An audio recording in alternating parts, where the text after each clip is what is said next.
अस्सलामुअलैकुम, नमस्कार, सत श्री अकाल एंड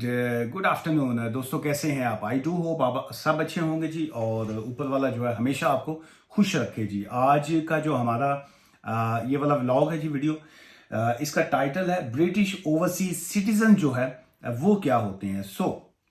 बहुत से लोग जो हैं वो इस पॉइंट के ऊपर कंफ्यूज हैं, और आज की इस वीडियो का मकसद भी यही है कि कोई 2-3 दिन पहले जो था, कोई भाई साहब थे, उन्होंने फ़ोन कंसल्टेशन मुझसे ली हुई थी, और उसके बाद जो उनका कोई फैमिली मेम्बर थे, उनके पास ब्रिटिश ओवरसीज सिटीज़न का जो था वो पासपोर्ट था जी, और वो जानना ये चाह रहे थे कि हमें इसका क्या बेनिफिट्स हैं, और इसका क्या ये जो ब्रिटिश ओवरसीज सिटीज़न वाला जो पासपोर्ट है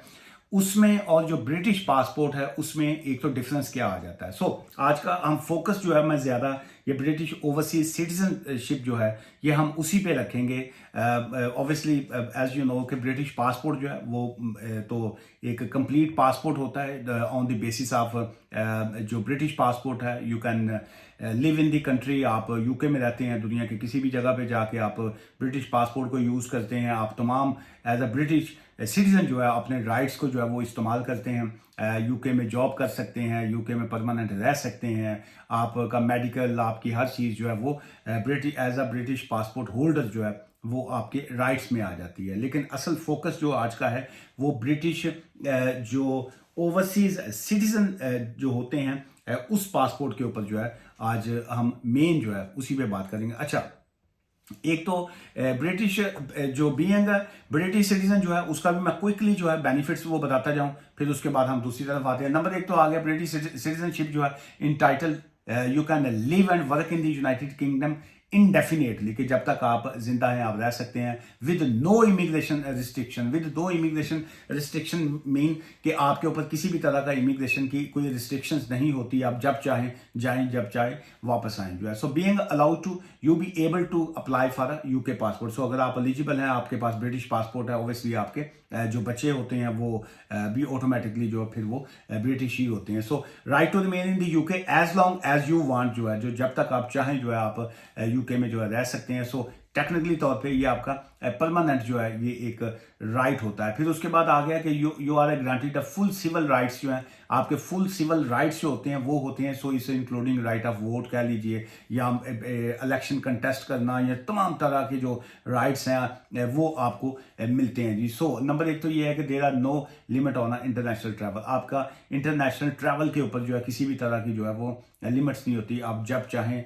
जो दिल करे ਤੁਹਾਡਾ, जिथे मर्जी जाओ तो जो मर्जी आओ, तो कोई पूछन गिछन वाला नहीं है। सो अब हम आते हैं ब्रिटिश ओवरसीज सिटीजनशिप की तरफ है। इसकी अगर हम थोड़ी सी बैकग्राउंड हिस्ट्री जो है मैं चाहूँगा मैं वो आपको बताता जाऊँ। सो बेसिकली ये जो ब्रिटिश ओवरसीज सिटीजनशिप है, जो जैसे ब्रिटिश नेशनैलिटी की जो 6 किस्में, जो 6 टाइप्स ऑफ ब्रिटिश नेशनैलिटी आ जाती है। किसी दिन फिर मैं जो अक्सर लोगों के, पढ़े लिखे लोगों के जब मैसेज आते हैं मुझे कि जी कि आप फलां टॉपिक पे आप बात कीजिए, तो फिर बड़ा मज़ा आता है अब आपके साथ जो है इस तरह की चीज़ें जो है वो शेयर करने का। अदरवाइज जो है कई लोगों के क्वेश्चन आंसर जो है वो इस टाइप के होते हैं कि वो रेलिवेंट नहीं होते, और वो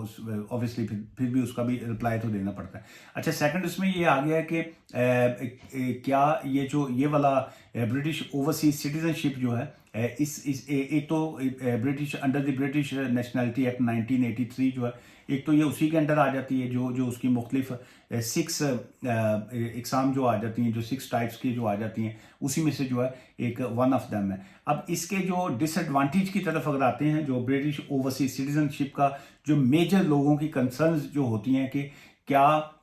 ये ऑटोमेटिक जो है राइट आपको देता है कि जी कि यू कैन लिव और work in the UK. So then the answer is no. के ब्रिटिश सिटीजनशिप, ये जो ओवरसीज वाले होते हैं ये सब्जेक्ट टू इमिग्रेशन कंट्रोल होते हैं। Subject to immigration control mean के एनी टाइम जब आप ट्रैवल करते हैं यूके का, तो यूके बॉर्डर एजेंसी जो होती है वो आपका पासपोर्ट जो है वो चेक करते हैं, और उसके बाद वो उनकी मर्जी होती है कि वो अगर आपको चाहें तो वो आपको वहाँ पे स्टॉप भी कर सकते होते हैं। So that's called becoming under subject to immigration control जो है। सो ये ऑटोमेटिक आपको राइट नहीं देता कि आप जो है यहाँ पे यू कैन जो है परमानेंटली यहाँ पे रह सकें, या जो है वो आप यहाँ पे काम कर सकें। अच्छा, फिर उसके बाद अगर हम इसकी बात करते हैं कि कितना टाइम जो है आप इस पे रह सकते हैं या और क्या, ये दो तीन असल में उनकी कंसर्न थी जो इसमें आ जाती हैं कि जी कि क्या as a British overseas citizen जो है हम इसमें हमारे राइट्स क्या आते हैं, क्या हम यहाँ पे मेडिसिन या एनएचएस जो है उसकी फैसिलिटी यूज़ कर सकते हैं, क्या हम जब चाहें यहाँ पे परमानेंटली रह सकते हैं, और क्या हम ट्रैवल के ऊपर जो है उसमें कितनी उसमें आज़ादी रह जाती है। एक तो ये है कि ये ब्रिटिश ओवरसीज सिटीजनशिप जो है ये ट्रांसफरेबल नहीं होती। आप आगे अपने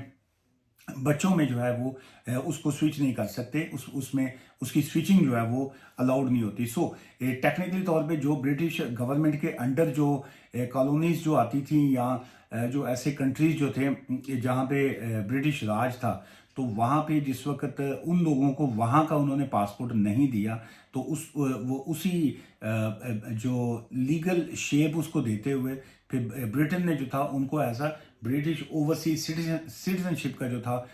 पासपोर्ट इशू कर दिए कि जी कि आपको आप वहाँ पे रहते हैं या आप इंटरनेशनल लेवल के ऊपर कौंसलर सर्विसेज जो होती हैं वो आप ले सकते हैं, और अगर किसी की जान को कोई खतरा होता है, डेंजर टू देयर लाइफ है या जैसे ये हांगकांग का इशू आया या बरमोडा का था या बर्मा का था, और इसके अलावा बेशुमार और कंट्रीज में भी इस तरह के कैरिबियन स्टेट में या बाकी जहाँ जहाँ पे भी ये इनके ब्रिटिश राज था, तो उसकी बेस के ऊपर जो था वो प्रोटेक्शन जो है ले सकते हैं। सो मोस्टली जो कॉमनवेल्थ कंट्रीज जो आ जाते थे, जैसे इंडिया आ गया, पाकिस्तान, बांग्लादेश, बर्मा है, ये तमाम कंट्रीज जो थे ये जो अभी भी कॉमनवेल्थ कंट्री के आ जाते हैं। सो उनमें उस टाइप उस वक्त जो थे वो लोग, बहुत से लोग जो थे, फैमिलीज जो थी, उनको लीगली तौर पे जो था वो ब्रिटिश ओवरसीज जो सिटीजनशिप जो थी वो ऑफर की गई। चलिए अब मेन इसमें ये आ गया कि ये जो BOC हैं, ब्रिटिश ओवरसीज सिटीजन जो है, उसमें दे आर रिक्वायर्ड टू पे एन IHS चार्जेज जो है, इमिग्रेशन हेल्थ सरचार्ज जो है ये उनके लिए मस्ट होते हैं पे करना। Access to national health service benefit when they are residing in the UK for longer than 6 months. तो टेक्निकली तौर पे 6 मंथ से ज़्यादा जिस वक्त वो रहते हैं, या वो किसी भी ऐसी प्रिस्क्रिप्शन जब लेते हैं या जो मेडिकल ट्रीटमेंट वगैरह करवाते हैं, सो ऑब्वियसली उनको वो IHS की फीस जो है वो पे करनी पड़ती है। सो इसको अगर सिंपल वर्ड्स में देखें तो उनके सेम राइट्स वही आ जाते हैं जो एक विजिटर वीज़ा के आ जाते हैं, लेकिन द विजिटर वीज़ा में डिफरेंस ये आ जाता है कि ऑन अ विजिट वीज़ा जो है आप सिर्फ आपको ऑल द टाइम जो है आपको विजिट वीज़ा लेना पड़ता है, आपको एप्लीकेशन फाइल करनी पड़ती है, चाहे वो आपको 6 मंथ्स का वीज़ा दें, 2 ईयर्स का, 5 ईयर्स का या 10 ईयर्स का। यहाँ पे ये है कि आपको UK का वीज़ा जो है वो फिर नहीं लेना पड़ता, आप अपने इसी पासपोर्ट के ऊपर है, एक तो आपको ट्रैवल जो है वो आपको अलाउड है, आप ट्रैवल कर सकते हैं, और लेकिन बाकी जो ऑब्वियसली जॉब भी नहीं कर सकते इस पर। बाकी मोस्ट ऑफ दी जो रिक्वायरमेंट है वो वही हैं जो एक विजिटर वीज़ा की आ जाती हैं, एक्सेप्ट ये कि आप without any getting a visa जो है वो आप ट्रैवल कर सकते हैं। अच्छा, अब इसमें अगर हम उसकी दूसरी तरफ जाते हैं, so British as a citizen, obviously उसमें जो है वो आपके कंप्लीट राइट्स जो हैं वो आ जाते हैं जी। और टेक्निकली तौर पे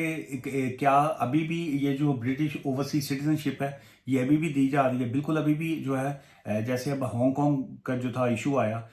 चूंकि वो हांगकांग जो था उसको UK ने लीज के ऊपर लिया हुआ था, तो इनकी जिस वक्त 100 ईयर्स की जो लीज थी ये ख़त्म हुई, तो उसके बाद जो था हांगकांग वापस चाइना के पास चला गया। लेकिन उसके बावजूद जो है वहाँ के बहुत से लोग जो हैं उन्होंने ओवरसीज़ पासपोर्ट जो है वो बिल्कुल लिया हुआ है, लेकिन वो क्या UK के अंदर आके परमानेंटली उसको चेंज करके रह सकते हैं, उसके लिए उनको UK ब्रिटिश लॉज जो हैं उसके ऊपर जो है वो देखना पड़ता है कि जी कि क्या वो उसकी रिक्वायरमेंट को जो है वो फुलफिल करते हैं कि नहीं करते। अच्छा, एक इसमें और ये एक पॉइंट था कि जी कि can I lose my British citizenship if I live abroad जो है। So in most normal circumstances you will not lose your British citizenship if living abroad unless you जो as a your citizen status of a British citizen और to revoked in the certain. So अगर कोई criminal offences ऐसे आ जाते हैं जो कि state के खिलाफ गद्दारी में आ जाते हैं, क्वीन के खिलाफ या किंग के खिलाफ अगर इस तरह की चीज़ें मैटर करती हैं, सो देन द स्टिल जो है, चाहे वो ब्रिटिश पासपोर्ट हो या आपका ब्रिटिश ओवरसीज सिटीजनशिप हो, सो दोनों या कोई सा भी आपको नेशनैलिटी मिली होती है, तो उनके पास, गवर्नमेंट के पास जो है वो एक राइट होता है कि वो उसको जो है वो कैंसिल कर सकते हैं, रिवोक कर सकते हैं, लेकिन आपको ऑटोमेटिकली वो रिफ्यूज़ नहीं करते, लेकिन आपको राइट ऑफ अपील जो है वो लाजमी दिया जाता है जी। अच्छा, फिर उसके बाद आ गया जी कि what happen if you stay outside the UK longer than 6 month, जो 6 महीने से ज़्यादा जिस वक्त आप बाहर रहते हैं, सो उसमें क्या एक तो रीज़न जो है वो आपसे पूछ सकते हैं। इफ़ यू आर जो है सब्जेक्ट टू इमिग्रेशन कंट्रोल जो है वो आ गया। फिर पीरियड्स जो spent abroad which exceed 6 months do not automatically disqualify you from acquiring a permanent residence जो है। सो इसलिए बहुत से लोग जो हैं जो ब्रिटिश ओवरसीज सिटीजनशिप वाले पासपोर्ट के ऊपर जो है अगर वो समझते हैं कि जी कोई यूके के अंदर रहते हुए तमाम राइट्स को अवेल कर सकते हैं, सो वो उसका जवाब ये आ जाता है कि आप बिल्कुल तमाम राइट्स को अवेल नहीं कर सकते हैं। द ओनली मेजर जो पॉइंट्स है, ट्रैवल इजी है, आप ट्रैवल उस पर कर सकते हैं वर्ल्ड वाइड जहाँ जहाँ पे एक्सेस है। आप ब्रिटिश एम्बेसीज हों या कॉन्सुलेट हों या उनके कॉन्सुलर ऑफिस हों, वहाँ पे आपका एक्सेस है। वहाँ के आप